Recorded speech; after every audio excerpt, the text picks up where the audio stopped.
Steve asked me a few months ago to give this presentation to talk about maybe some rationale of moving from paper course evaluations to online course evaluations, because someone recommended that maybe that should be considered to the faculty council, and that was me. I did that. I was curious to see why we were still using paper evaluations, and maybe if moving from paper to online course evals would be an efficient, maybe good idea for our evaluations and for the university at large.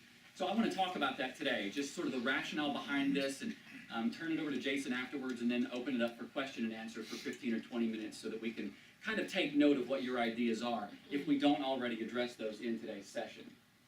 Before I do that, though, let me say a couple of things. First of all, I'm not going to be able to solve all of the issues that you're thinking of when it comes to online evals. There's no perfect evaluation system, not paper, not online. We're not going to get that done. The other thing that's not going to happen is that I'm not going to convince every single one of you, and that's absolutely okay too. But what I'm going to try to do is address probably the biggest concerns that you're going to have from moving from paper to an online format. And I want to start by answering this question right here. Why are we even thinking about this? Like, what's with the proposed switch from paper to online? And I think I can summarize the answer to that question, in my opinion, is that the costs of keeping the paper evaluations might actually outweigh the benefits of keeping paper evaluations.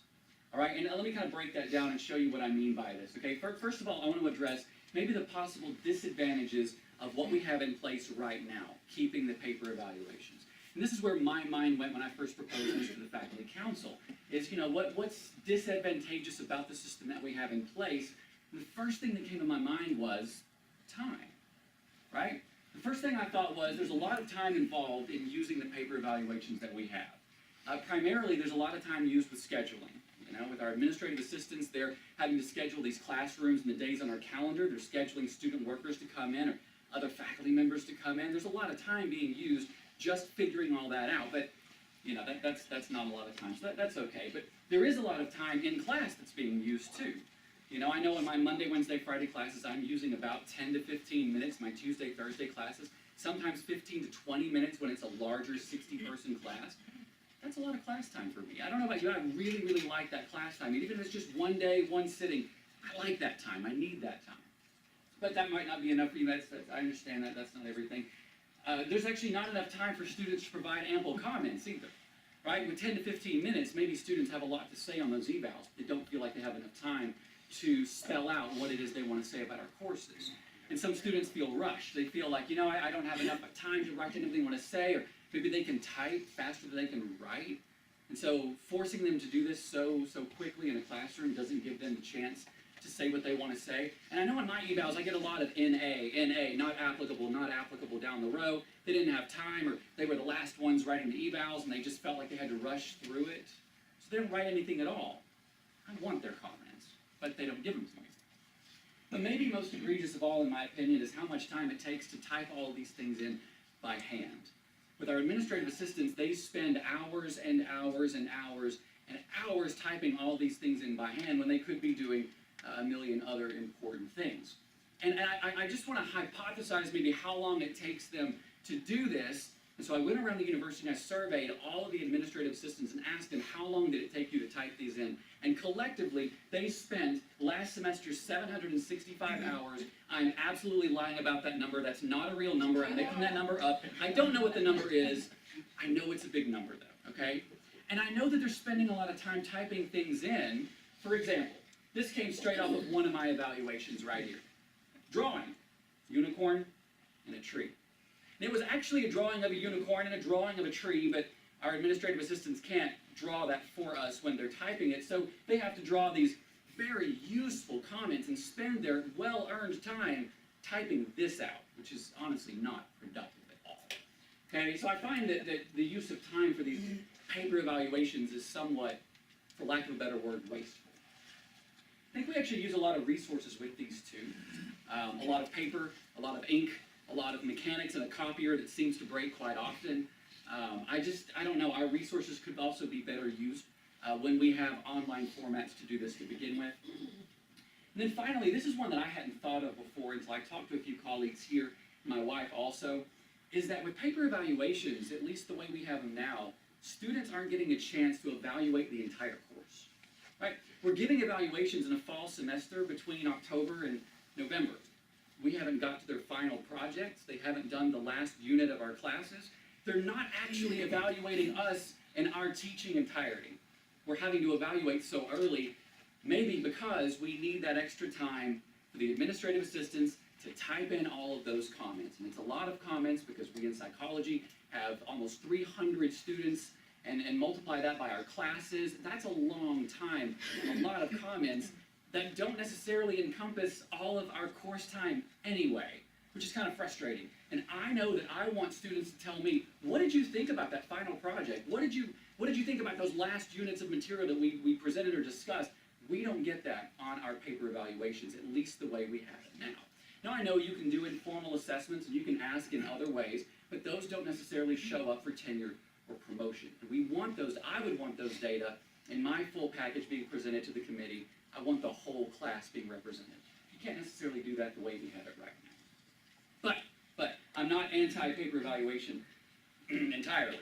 There are some advantages to keeping it the way that we have them. For example, number one, why we want to keep a paper evaluations is that you're going to get higher response rates this way, right? You're going to get more students sitting in the classroom, taking the evaluation when you know they're in the room with you, as opposed to hoping that they're going to do it if you send it to them online or in an email, right? Maybe. That's probably one of the most, the biggest reasons why some of you are opposed to using online evaluations, because you're afraid that maybe my students are not just going to take it. And a lot of you know people from other universities who have said that. I sat across someone at a conference just 3 days ago in Atlanta, and she said, we use online evaluations, and my response rate is 25%. It's awful. She said, I don't know what to do about that. And I'm sure you've heard that too from other people. She said, what do you do? And I've got an answer for that, but we'll get to that here in just a few minutes. A 25% response rate, you can't do anything with that. You can't glean from students what they really feel about you or the course. There's no meaningful generalization you can make from a small sample size. So that's not going to work. The other issue is that maybe we're worried about having trustworthy, accurate responses. You know? Maybe if students are getting their evaluations through email or doing it through some online system, maybe the data that they're giving us are not accurate. Maybe they just go through and they Christmas tree their evaluations, or they have their suite mate come along and they do it for them, right? Maybe we just don't know if what they're giving us is usable, actual, real good data. Maybe. What I want to do in the rest of my time up here is to talk about those two advantages of paper evaluations and discuss why online evaluations can maybe even do better than that. Why these are not actual concerns from moving from one system to the other. And I'm going to do that based on, number one, past research from other institutions, and number two, based on my own experience and Jayson's experience as well. So let's start with the top question. Okay, maybe you're wondering this right now. How will online evaluations change my response rates and the quality of those responses? Because I'm worried that if I leave it up to them to do it on their own, maybe I'm not going to get a lot of responses. And that's what I need for TNP, right? We get that. So here's the truth. This is honest. Okay? The research is very mixed on this. Response rates might change if we move from a paper to an online system. The research is not very clear. Some research is showing response rates as high as 89%, others as low as 31%. Kind of depends on what you're doing. It kind of depends on how you're trying to encourage your students to do this. But that's a really large gap, high and low response rates. And I know that I can't use a 31 or a 50 or even a 60% response rate. I need as much data as I can get. So this is a little concerning to me. And what's even more concerning is that the quality of the responses is also mixed. According to this research, it just depends. Some research has found that you get better results by using online methods, that students provide more positive feedback, more helpful feedback and comments. Other research says no, not so much. Students are likely to be more negative, or they're going to provide less helpful comments, or they're just going to go through it quickly and provide no comments at all. And other research says there's just no change. It doesn't matter what you do, paper, online, students are going to be the same. I find that research to be a little bit disconcerting until I think about what these different institutions, what these different researchers are doing, and what they're looking at. And you have to realize that each of these institutions are using different methods of encouraging their students to do these course evaluations. And that's something I want to talk about near the end of my time up here, is how do you get from 31% to 89%? Or my colleague in Atlanta 3 days ago, how do you go from 25% response rate to what I had when I was at Alabama, a 95% response rate with online evaluations? How do you get there? And I think the answer is right here. It depends on how you tell your students to complete those evaluations. And we'll get there in just a minute. Let me elaborate a little bit further on this because I know this is a big concern of yours in this room. Okay? A study that was done in 2010 analyzed over 4,000 online evaluations. And they wanted to know, is there a significant difference between response rates and quality from online to paper evaluations over a 3-year period? And here's what they found. Not surprising. Number one, when these universities who were involved in the study made the switch, response rates dropped at first. That kind of makes sense to me, right? I mean, if students are really used to coming to a classroom and completing paper evals in person, and then you ask them to do it online when maybe the university doesn't have all of their procedural ducks in a row, maybe the students aren't used to it and they don't actually know how to do this or how to do it right or to get all the responses. But after a while, that became less and less of a concern over the 3-year period, when the researchers eventually found that there were no significant changes in the ratings of the courses or of the instructors. That's good news. No difference between one or the other. But honestly, most interesting to me is this next finding from this 3-year period, is that online evaluations also produced more comments and lengthier narrative comments than did paper evaluations. And this is not just the only study that's found this. I have citation after citation after citation that'll show you the same thing. When students are given a chance to give you their feedback, when they can type it, they're going to give you more feedback than if they're going to write it. And I know why that is, because maybe I'm part of that millennial generation, and I am. I would rather type something than write it by hand. I can type a lot faster than I can write with a near carpal tunnel hand, you know? I can, and so I would rather give you feedback as a student, or I'd rather my students give me more feedback this way. And students, this is a technology generation. These students want to type more than they want to write. And I think that's why they're going to provide more data for us through these methods. Now, other universities have done something similar. They've moved to online evaluations over the last 18 years, Northwestern being one of them. And I know before you're thinking it, we're not Northwestern, we're not going to compare ourselves to them. This is just sort of a case study. Way we think, way we do things very, very different than them. But just as an illustration, Northwestern moved to online evals in 1999. And what they found was that the number of comments that they had increased.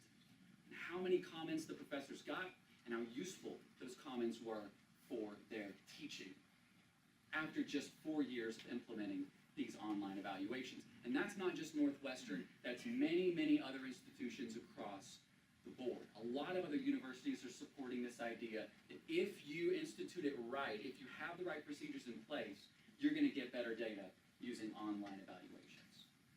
So, the other half of our concern maybe is, are these evaluations trustworthy? You know, can I actually believe what these results are giving me? Do I know that I'm going to be able to use these data, or could it be someone's sweet mate or roommate? That's a great question. My answer to all of that is yes. I do believe online evaluation results can be trustworthy if we do it right. For example, a study in 2006 found that students who used, I underline that word, I want you to notice that, voluntary online evaluations were marginally more likely to choose both higher and lower ratings on the Likert type scales they had on their evaluations. It's the same kind of finding that we know when we look at sites like Rate My Professor.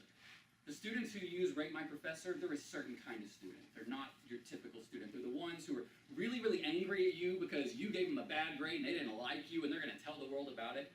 They really, really loved you and they want to sing your praises to the internet, right? It's not the student in the middle of the road. It's not the student who is ambivalent about the class. They're more likely to choose the highest and the lowest ratings. It's the same thing that's happening here if you give students a chance. If you say, do it if you want to. It's up to you. If you have time, please do this for me. If it's voluntary, the data are not necessarily positive. And always want on my evaluations. I want all of the students' data, not just maybe the happiest and the angriest. But even more so, a study in 2010 analyzed a lot of data.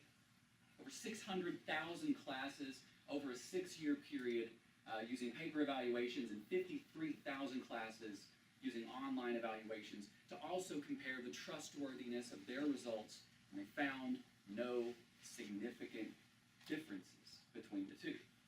Again, depending on what it is that you decide to do, how we decide to implement this, how they decided to implement this, the trustworthiness, the accuracy, completely the same. Absolutely no difference. So no one was really worried about their online data being misrepresented or somehow compromised. In these studies, it shows it's all good. It's all the same. Now, I want to tell you about my experience with online evaluations and hear from you. But before I do that, I want to turn the floor over to Jayson, who wants to tell you about his experience using online evaluations. Okay, so first, let me just talk through what we actually do, because I don't know how many of you know what all takes place before it shows up in your class and then before it shows up in your portico. And so this is sort of the detailed version of how we get to the final product, which is an evaluation summary for each of your classes. So it's kind of hard to see, but it's just a ton of steps, and it gives you a better perspective of maybe all the work that's going on behind the scenes that you've not seen before. So the first thing we do each year is, or each semester, is an institutional research. We have a system that's been built that pulls a list of all available course sections for the given semester that could be evaluated, and it identifies whether the faculty member is tenured or not. If they're tenured, then the little checkbox that goes alongside the course section is left unchecked, because you guys get to select which course you'd like to have evaluated. If they're non-tenured, it just checks them all. And obviously there are situations where that could be unchecked, but that has to be a decision of the chair. And so the general data is presented to the departmental secretaries through Portico, and they're able to work with you guys and with the chairs to select the official courses that they want to be evaluated. That data is actually connected to the system that we have. So once the selection period is over, then we're able to take that data and print our course evaluations from that. So that's how that works. At the designated time, course evaluations are printed by Stacy and her assistant, who's late. Her name's Lacey, Stacy and Lacey. And so Lacey does most of that work, and my data, just looking at the back end, I hadn't looked at this in a while, but I did today. It's about 42,000 sheets per term that we're printing, and so not only do they have to be printed, but they have to be organized according to department and class and stuffed in an envelope that has a label on it and then delivered. And so that's a lot of work, as you can imagine, for really one person to do. And so, but there's a certain period of time where that work takes place and then it's done. That gets delivered to the departmental assistants, and then they go about the process of scheduling the evaluations, and you guys know what takes place there. And so the evaluations are conducted, and as they are being returned to the departmental assistants, they are separating out the written comment piece from the quantitative piece. The quantitative piece is put back in that envelope and delivered back to institutional research, hopefully on a semi-regular basis, not all at once at the very end, because somebody then is receiving those data and going to one of our copiers and scanning them. And so basically we have what's called an OMR solution, an optical mark recognition software, that takes a blank version of that survey and compares it to the filled out version.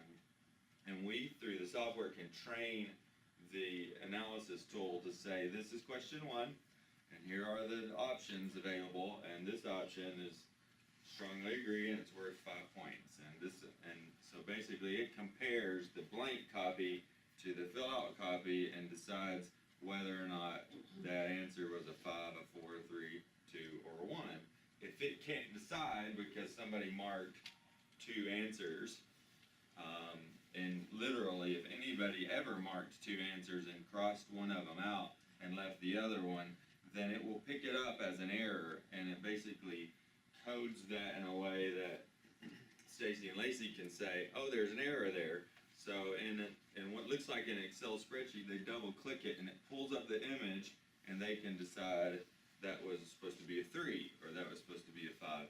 And so through the course of receiving and scanning these evaluations, they are cleaning them one by one. I don't know what percent. I don't know, in a given class, there's probably less than a dozen responses that need to be cleaned, but you can imagine we're getting about 35,000 responses back every semester, so it's a lot of time just spent in there cleaning the data, but that's important.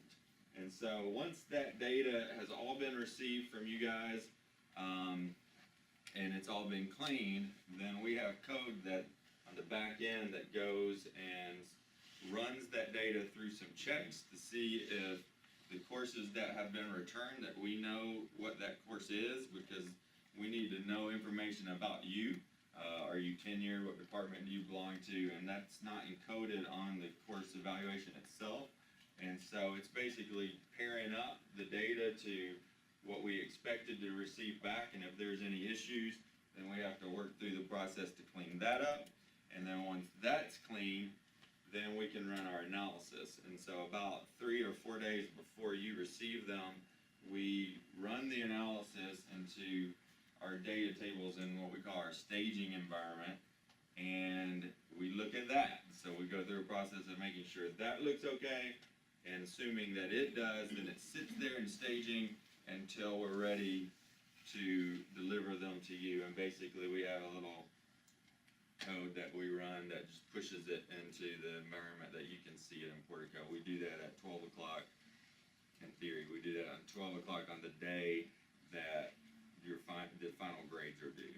And so sometimes we've had issues with the data and haven't been able to do that, but I think the last couple of years we've been right on in that particular time. So that's the quantitative part. The qualitative stuff we never see.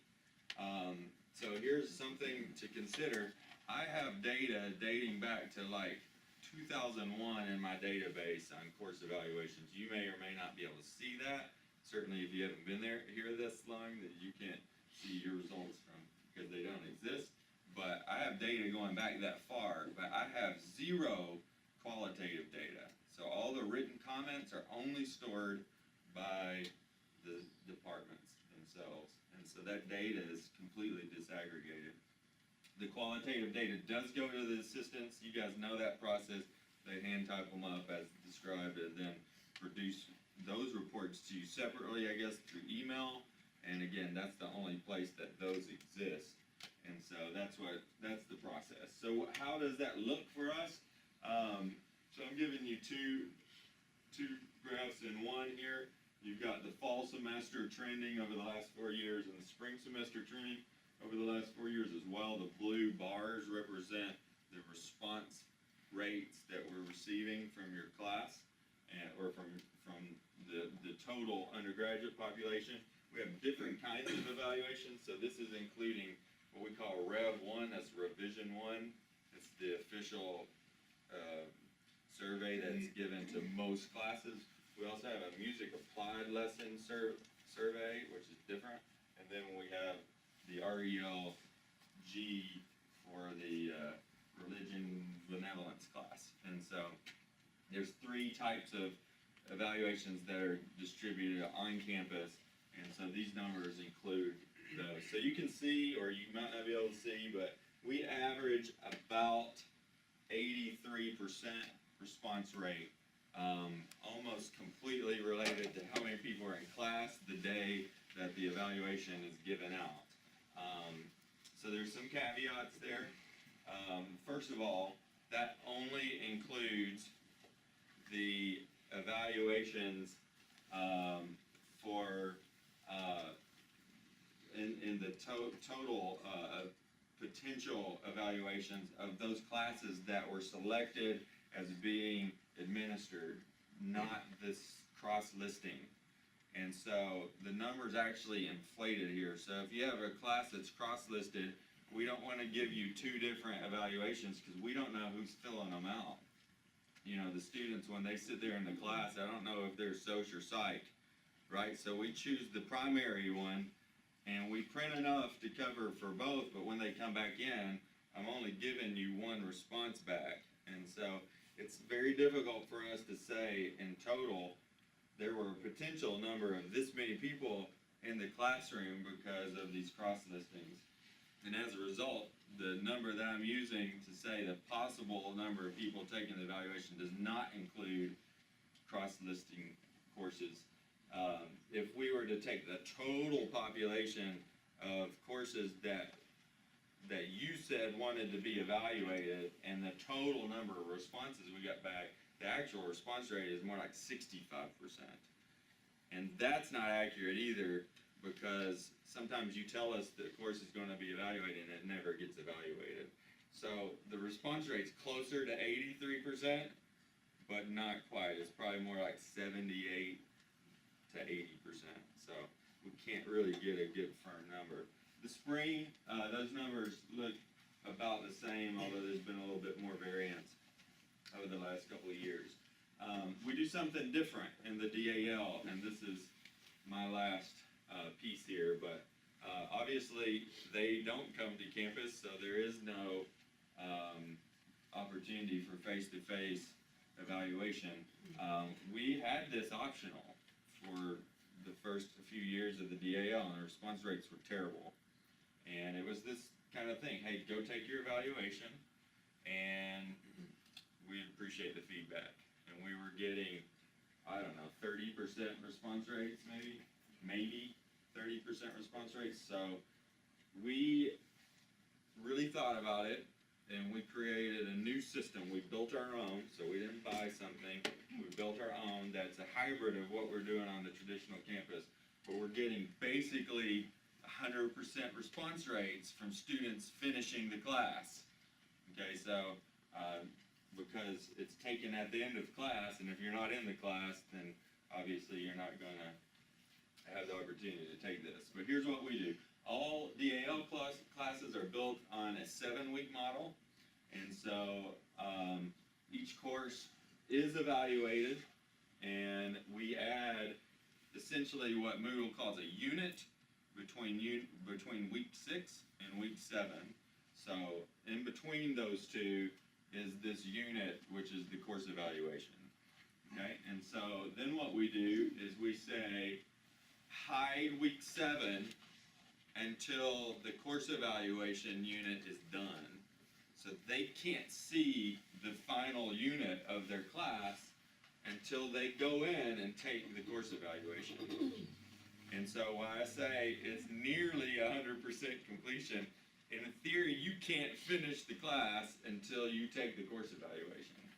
But here's something that we don't publicize, but it's true, and some people, I guess, either know this or they accidentally know it. If you click on the unit link, what we allow is you to then immediately be able to see week 7. So you don't technically have to fill out the evaluation in order to see week 7. You just have to click the link, which opens the evaluation. So potentially you could open it and they shut it down and they have access to week 7. So what we know about this now is when the students click that in the URL, we embed into it the code that's necessary for us to know who it is that fills out the survey. We can choose to include that all the way through our data analysis process or not, but we would know that this person did click this, and we could pass that into the survey itself as a hidden field, so that when they hit submit, it also marks, hey, this person actually filled it out and completed it.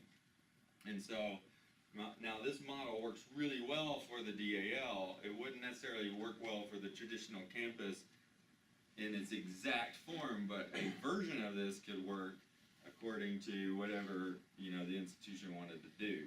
And so essentially what we do is, as soon as they click that and move on to it, then week 7's available to them. And then the other advantage to us then is that data then goes into the system that we are scanning the other data into. And so we skip the whole process of cleaning because the data is coming in clean. And so that saves a ton of time as well on our staff side, because they're not having to clean it. The third piece that I'll mention, and I think I'm done, is that all written comments also come over. And so we've already built the process because we have 800 students every session, so twice a semester. They do this twice a semester. We have 800 students doing this already, and the written comments are coming over as well. And then we've written the code to push that into a process where the departments themselves, in this case just the DAL, can actually execute a report and see the written comments alongside their quantitative comments.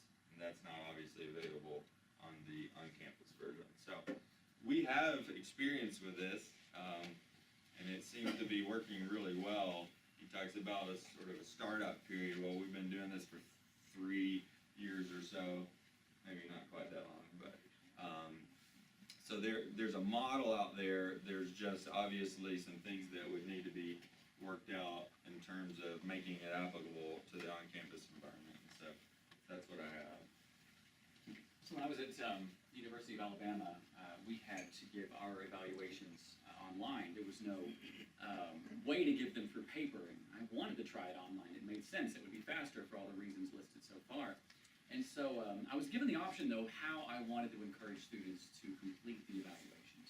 So I had 3 ways that I could do this, one of which we've covered so far, and that is voluntary. You could just ask my students, you know, the goodness of your heart, if you have free time, would you just do me a favor, fill out my evaluations for me? That would be great. I didn't do that. I wouldn't do that. I wouldn't trust my students to do that, okay? I had another option, though. I could incentivize my students to complete the evaluations. And a lot of other universities, a lot of models out there use incentives. That's what we do now for our advising evaluations. And I don't know if you know, but our response rates have skyrocketed since we started using the incentive of earlier registration, right? So that's one method that you could consider to encourage students to do this. But that's not the method that I chose either. I chose a third method that some research says works, and sometimes it doesn't, but for me it worked. And that was, I made them. I made them. I made it part of their course grade. I had the option, and I said it's 1%. It's 1% of your final grade in this class if you complete this online evaluation. And all you need to do is give me a confirmation sheet that says, you know, you completed it. This is your whatever, your name, your number, whatever it was. Give me that sheet, and I'll just give you that grade. And that's how I knew that they actually completed it. And my response rates were 95 to 99% every single time I did this in online format at the University of Alabama. Now, this is not just my experience. My wife, who also taught at Alabama, she had it to where she told the class, if 95% of you complete your online evaluations, you'll get extra credit so that there's buy-in from the entire group. If all of you do this, and we can show this percentage, then you're all going to benefit from it. And she had nothing less than 95% response rates on her evaluations too. And I know that in my experience, my comments really were lengthier, richer than what I'm getting now. I just looked at my evaluations last week, and there's so many not applicables or blank spaces or completely useless bits of feedback, bomb.com. I get that on every, I don't know what that means. I don't understand it, but I want it to go away, and I want real feedback on my evaluations. And I saw that when I did at Alabama, and I hope to see that here. So, in short, here's kind of the argument that we're trying to make here. In short, I think that online evaluations can actually save or produce a lot relative to keeping paper evaluation. The first thing that comes to my mind, again, is time and resources. I think we can save a lot of time with data cleaning and processing and sorting and scheduling and typing and everything else if we just move to something that we already have in place. Online evaluations give us also a better picture of what we're actually doing in the class, because right now paper evaluations don't do that. And I want a full picture of what I'm doing in the class, and I want my students to give me good data that I can use to be a better teacher. And that's the thing about all this, by the way. I'm going to be transparent. I'm not worried about tenure and promotion in terms of all this stuff. That's not my concern for any of us. My concern is that we get a lot better, more data that makes us better teachers. That then helps us get tenure and promotion and all that, whatever. But I really want more data so that I can hear my students say, that end of the course really didn't fit. It didn't quite meet the objectives that you had, and those assignments didn't quite fit. But I don't get those data right now because our evaluations don't fit the whole course. We also find that online evals give us similarly high and sometimes higher response rates, depending on what it is that you choose to implement. We get trustworthy, accurate results. There are mechanisms that are in place that we used at Alabama to ensure that it was, in fact, the actual student in our class who was completing the evaluation and not someone else. But again, that depends on what system you put in place. And maybe my favorite is that we just get better data.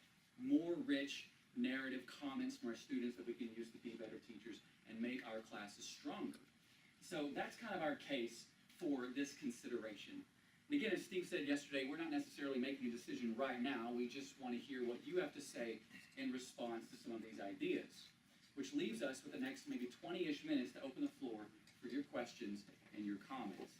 We're going to take notes, and we're going to try to address the things that you have to say, but we want to know from you, what do you think? Good or bad?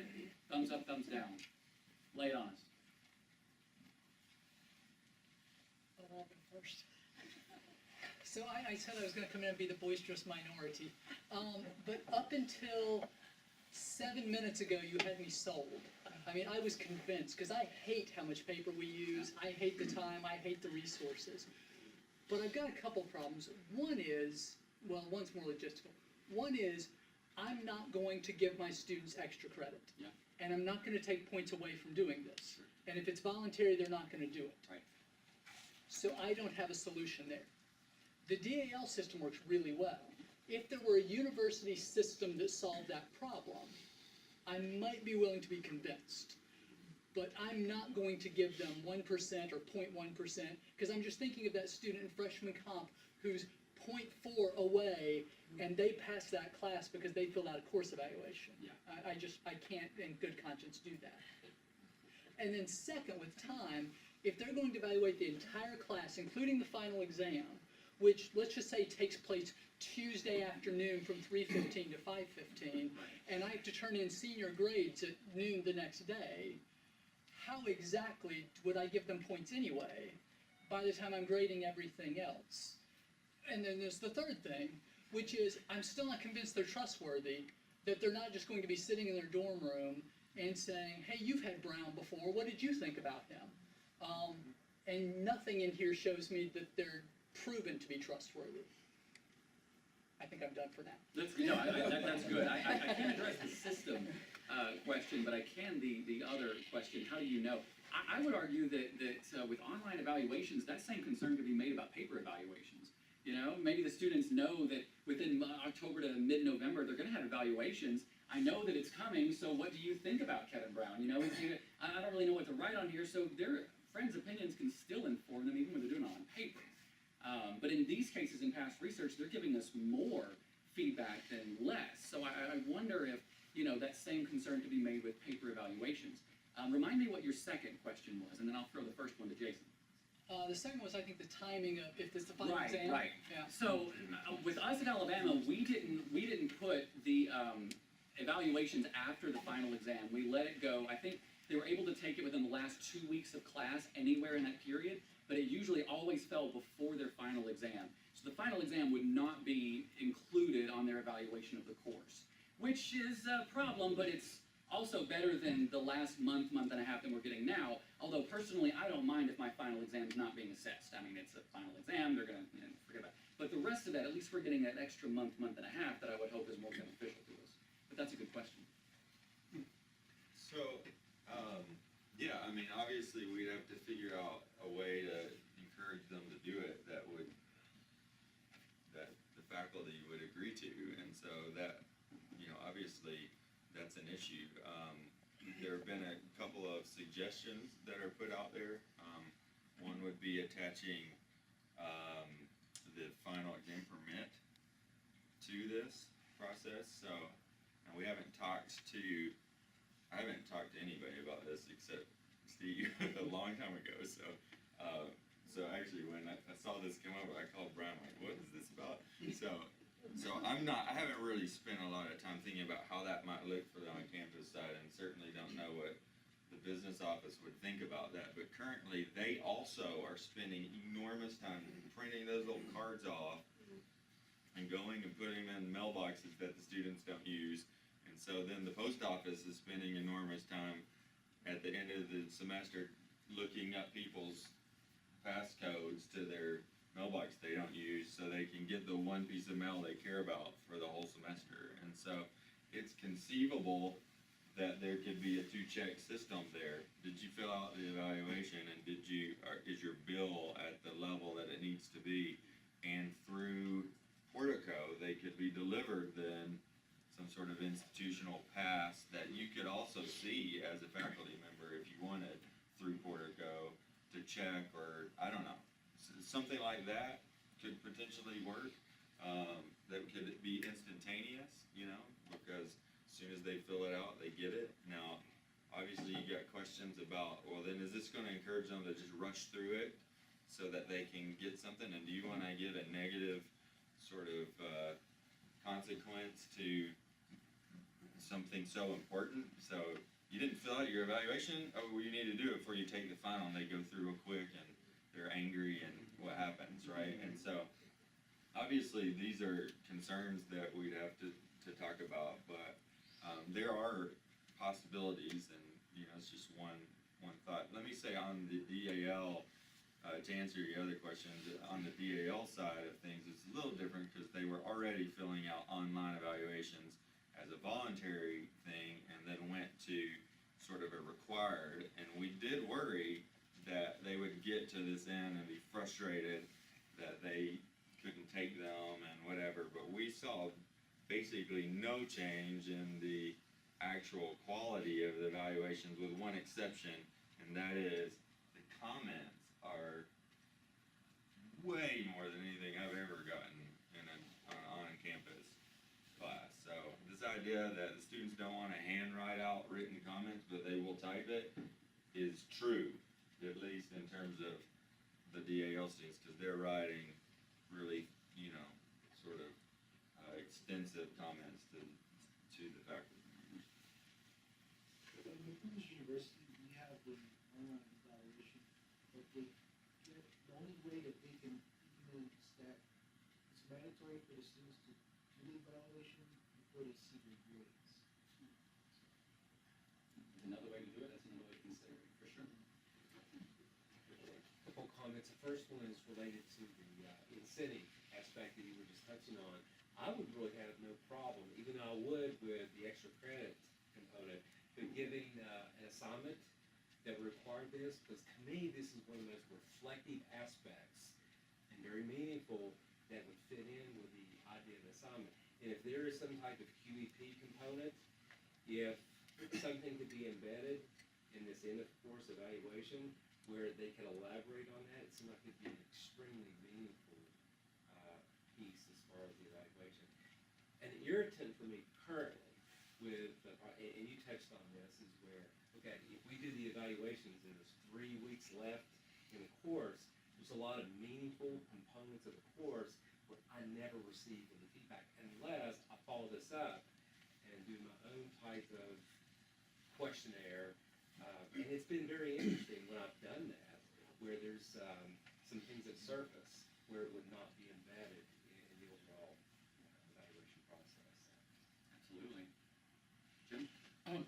Just a couple questions, Bryan. In your research, what is the central, or what is the import of the evaluations for tenure, for promotion, senior faculty review, and that type of thing? In other words, people that have gone to the online, are they at the center of what gets a person tenure or not? And the second was, what was my second one? Yeah.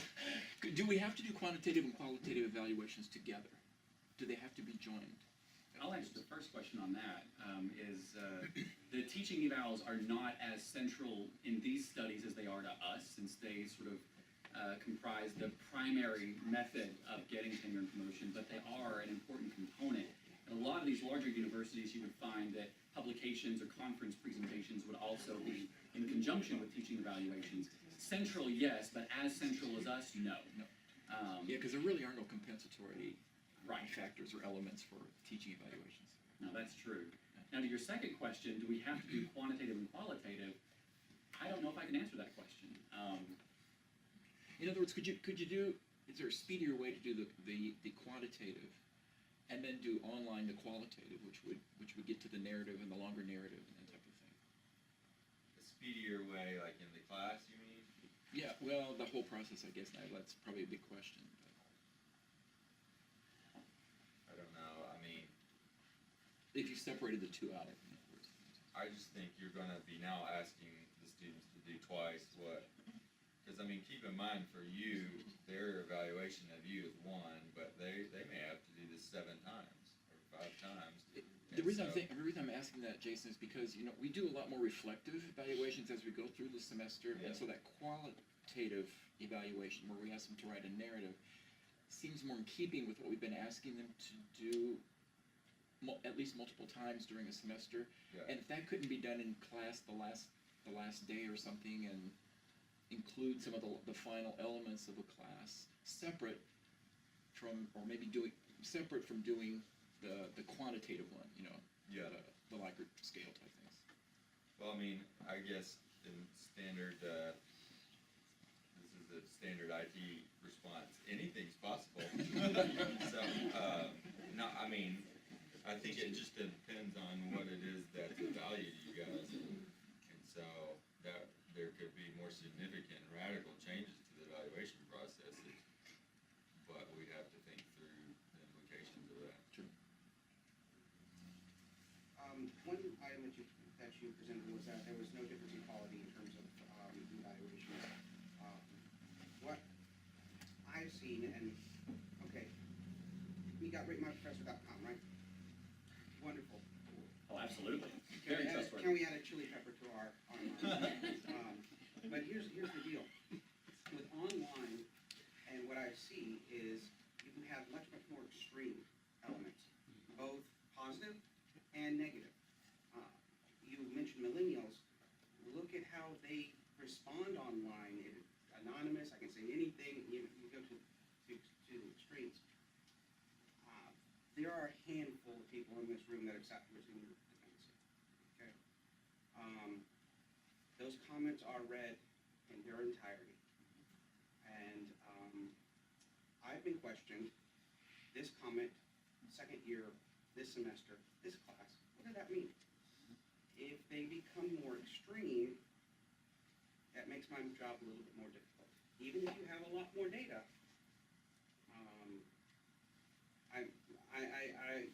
the quality is the same, but do you have more extremes in that? And I don't think they look at that because really the evaluations where a lot of people are doing online aren't as high stakes as they are here. And so the evaluations can be developmental, that's wonderful too, but they are also used evaluatively. And I'm concerned, by giving the opportunity to evaluate, you could wait until, just got my last exam, I didn't like that last exam, I'm gonna evaluate now.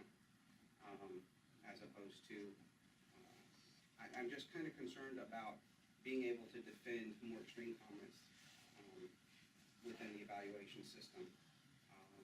Given that the on-paper evaluations right now are also anonymous, and students theoretically have a lengthy amount of time to provide whatever comments they want, and there are extremes, one including the unicorn tree example, and there's a lot of those in there. Why would an online format produce more extreme responses in our students? I just see that, I just see our students, I read their comments, and I've looked on ratemyprofessor.com, and I see more extreme in the online than I do in I've read a lot of comments. Sure. Is that different, though, I wonder, because if we're telling them that, and this is one thing that the research has said that I didn't mention, is that if you don't want to use the voluntary or the incentives or the mandates to complete the evaluations, one thing that research says works is just tell them why you're doing it, right? You just explain to the students that, you know, these evaluations are not only Yeah. important for my promotion, but it's also important because, you know, I need your feedback to make a better course for better students in the future. One of the things, what I like about doing it in class is because I have my faculty do that. And we take that time to, okay, right before you do that, these are important, it's being used, and so. Please I don't lose- write lecture comments in your lab evaluation, vice versa, because they're irrelevant. Things like the few qualifiers by. So I have the ability to give that instruction if we do it in class, whereas it may or may not have that same impact if it's given a different way. Okay. How does the research address the issue of voluntary evaluations, whether incentivized or penalized or completely voluntary? They don't have to do it if they don't want to. How do they address the fact that that's not scientific? That voluntary surveys are not scientific? I mean, so what the data is completely questionable. Here, it's not mandated, you know, if you miss class that day, you don't have to do it, but there is a randomness to it that accounts for that. That's a good question, and to my knowledge, I don't know how the literature addresses that. I know that the literature definitely frowns on the use of purely voluntary methods for these reasons and for lower response rates and whatnot. But I'm not really sure. I guess that's why we Well, wouldn't want to. incentivize, you can get You can. skewed data as well. That's true. That's true. But skewed, but also still, I mean, we still get somewhat skewed data with the students who do decide to show up on the days that they do show up. There's some kind of selection bias at the students who are, I understand the randomness, that's true, because we choose the day and they don't know and they may not show up that day, but it's also skewed because there are certain kinds of students who are showing up on those kinds of days. So I don't know what the research would say about that, but that's a good question. Mike? A couple of things. I mean, I'm on the fence. One thing I'd be concerned about, kind of on the administrative side, is that if there's a decision to go to online, how many faculty are going to be caught in the process over the, you know, so you're going to have a decrease in the number of those who are participating, and then how does that impact them? So there's going to be a learning curve, not only for the students, but also for administrators as well, because now you're going to have to look at this in a different light and comparing this to the old system and new system. Now, okay, so what, 3 years, 4 years, big deal. If you're in that 3 or 4 year window. You get an asterisk. next to Yeah. your I'll tell you, when we switched the evaluations from the Likert scale reversed and did the revision, administratively, it was a nightmare for the chair to prepare for that. Oh, goodness. And so, yes, I remember having to do that. and also, I was interested too, is that, you know, a lot of the research that you cited was 05 to 07, what was the first iPhone, 07? So technology has changed quite a bit, so I was wondering if there's anything newer that would give us this idea that maybe technology improved to a point to where response time would get better, or anything newer on that side of it. Did you find anything? No, I didn't see anything. Most of the research that's been published sort of stops around 2010 to 2012, and I wonder if that's not because, I think I heard the statistic in the reading, or maybe talking with Jayson, that about 90% of colleges and universities have adopted online evaluation methods now. And I wonder if, because it's so prevalent now, the research has just sort of stopped because we don't need to compare paper to online because there's not enough left for paper evaluations. But that could explain why there's a lack of research in that area. A solution that I was dealing with as I was thinking about this was, Kindle Fires, ISET, have the online component, we save resources, save all that time, but with iPhones, with computers, you tell the students they're gonna be evaluating, I hand out a few that need it, and I can get that all done in a class in the same time period. They can text faster than they can write, and I would get increased, I would feel I'd be able to present the importance of that. I have a good response rate, and complete it that way. We did 122 evaluations in our department last year, courses, and it's a lot of time to get that done. But I thought about that as an option that we could eliminate a lot of those issues. And I have the comfort level of the classroom, I've got my students, set them down and get that done. Right. And that's, clicking the quantitative is very easy that Sure. way, and then they can test. And that would eliminate a lot of the old system / new system Yes. comparison, Yeah, yeah. because it's essentially the same thing, it's just been Streamline. Yeah. I mean, if you can do it by iPhone or Android, you've got 70% of the class that can get it done right then and there. Something. Katie, you had a question? I think that's our time for the last question, maybe?